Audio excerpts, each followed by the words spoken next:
Good morning, my dear students. Today in this session we will start with subject SS, lesson number 12.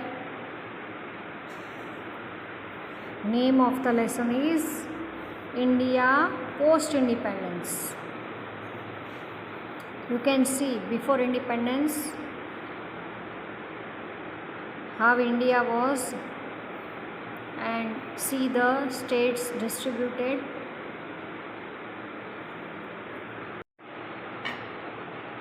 India on 15th August in 1947. How it was, you can see. India attended independence on 15th August 1947. On the previous day, that is on 14th August 1947, Pakistan separated from India. Thus, along with the happiness of being independent people of India, had to face a whole lot of problems too. Due to the partition, approximately 80 lakh refugees came back to India from Pakistan. The rehabilitation of these refugees was a major challenge because near about 80 lakhs, you can imagine, it was very difficult for the leaders to give them place to stay. Second challenge was to integrate the 562 small and big princely states into united India. They were different. 562 states were separated, and to unite them to make a big states and to reduce the number. The third major challenge was to build a stable political system to fulfill the expectation and hopes of the people and develop India into a strong nation. There were three challenges for the leaders who had taken part in the independence to free India and how to handle the country. Why was India partitioned? What were the problems faced by our country after the partition? How did these political changes happen? All these questions will be answered in this chapter. You can see our resolution of the Muslim League. The Britishers had always followed the policy of divide and rule.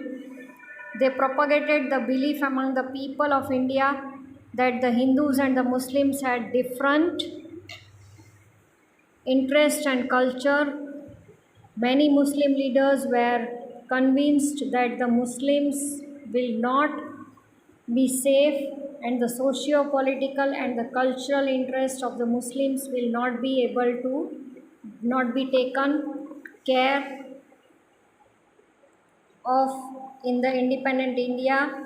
To safeguard the interest of the Muslims community and to ensure the development of both the communities, it was necessary to create a separate country, that is Pakistan.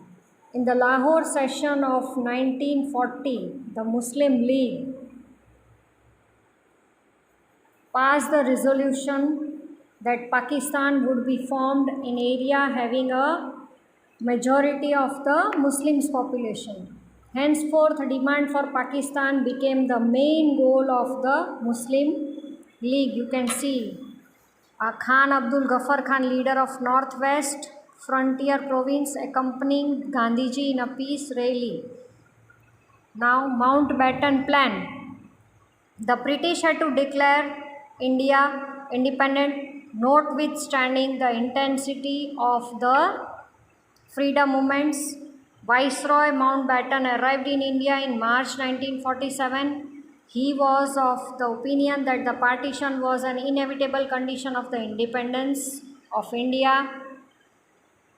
Otherwise, the entire country will face communal riots and many people would suffer due to it. Many visionary leaders who knew the reality unwillingly accepted the proposal of the formation of Pakistan. The discussions and negotiations continued for 3 months over a series of meetings. Consequently, Mountbatten proposed the plan of the partition of India, which is known as the Mountbatten Plan. The British Parliament passed the Indian Independence Act that finalized the arrangements for partition and abandoned the British suzerainty over the princely states. Transfer of power, Mountbatten, Jawaharlal Nehru and Muhammad Ali Jinnah, VP Menon, you can see they are sitting over here in the meeting or the conference, and what decisions were taken by them.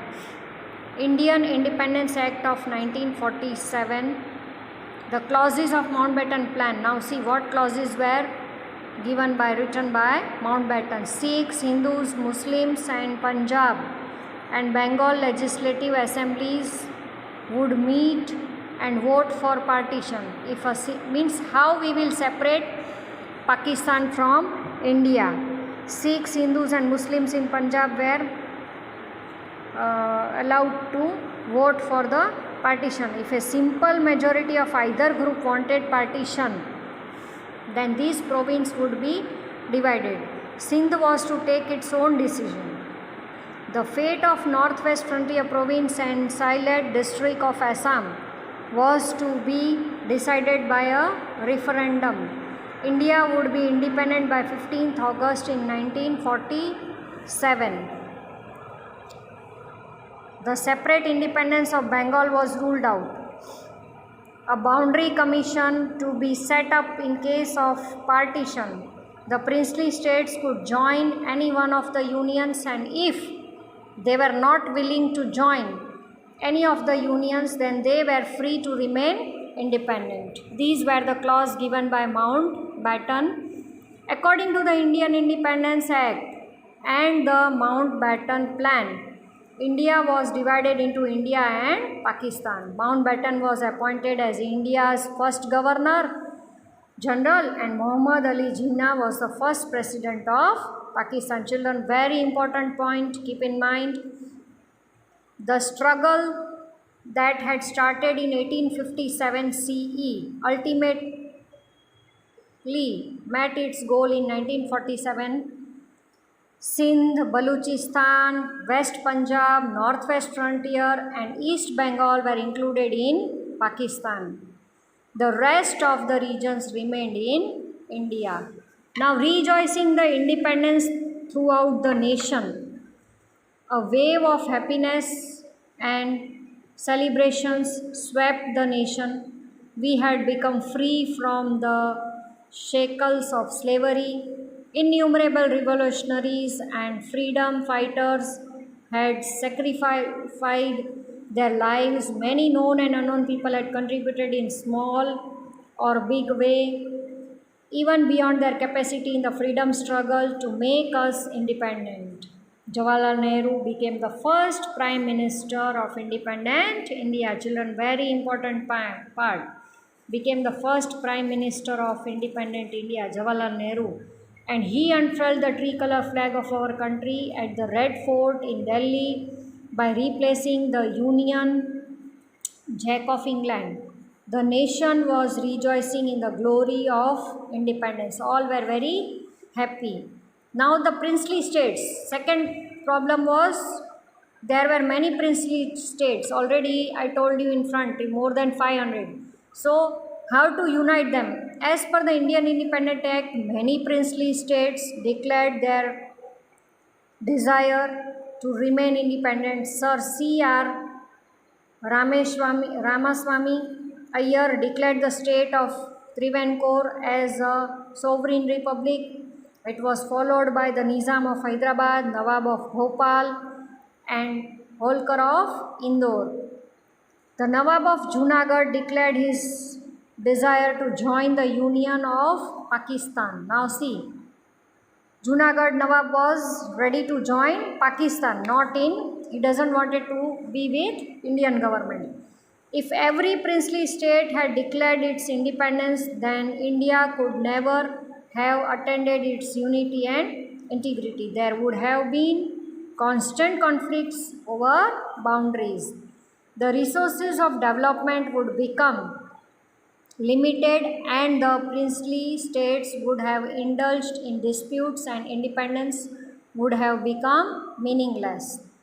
If they have not merged, they were not ready to merge then it would have been very difficult for leaders to handle the country. Merger of the princely state. Now see how many states were merged. At the time of independence, there were 562 princely states in our country. Very important point, children. India became a strong union as all of these princely states had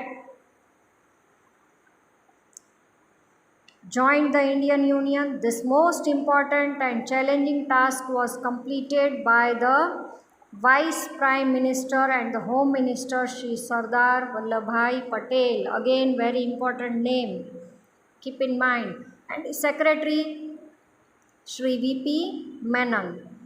They appealed to the patriotism of the kings, and with their excellent diplomatic skills, they successfully merged 559 states with the Indian Union. The first princely states to accept the merger was the king of Bhavnagar. Again, this is important point. Which state first? Bhavnagar. Maharaja Krishna Kumar Singh Ji. At the end, only 3 states were reluctant to cooperate, and they were Junagadh, Hyderabad and Kashmir. They were, you can see the pic of V.P. Menon. The people of Junagadh were keen to join India, and they launched protest for the same against the Nawab of Junagadh.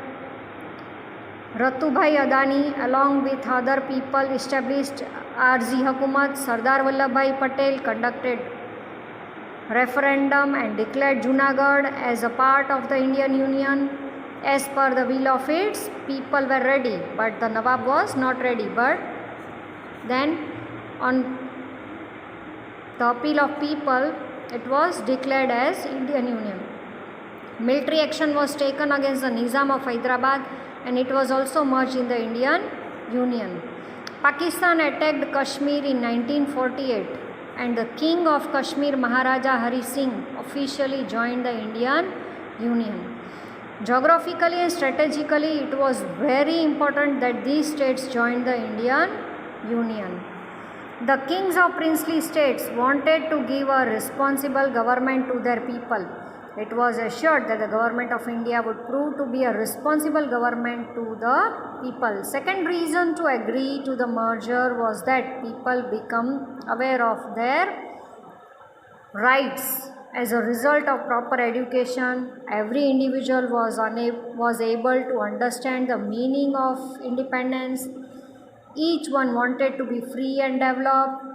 Thus, the kings and their people anticipated desired development after being a part of the Indian Union. After all, all the states were united. It is a big thing to surrender one's kingdom except for some amount of property, and it indeed was a very credible act on the part of the kings of these princely states. This merger of 562 princely states is a historical phenomenon, not only in the Indian but in the history of the world. India shall always remain indebted to Sardar Vallabhbhai Patel and V.P. Menon for fulfilling this mammoth task and securing the unity and integrity of India forever. Their contribution towards the country was invaluable. Gandhiji's assassination. It was only 6 months since India had attained independence when the entire nation received a very big shock. Many parts of the country were hit by nasty communal riots on account of the partition. Gandhiji started fasting to stop these riots.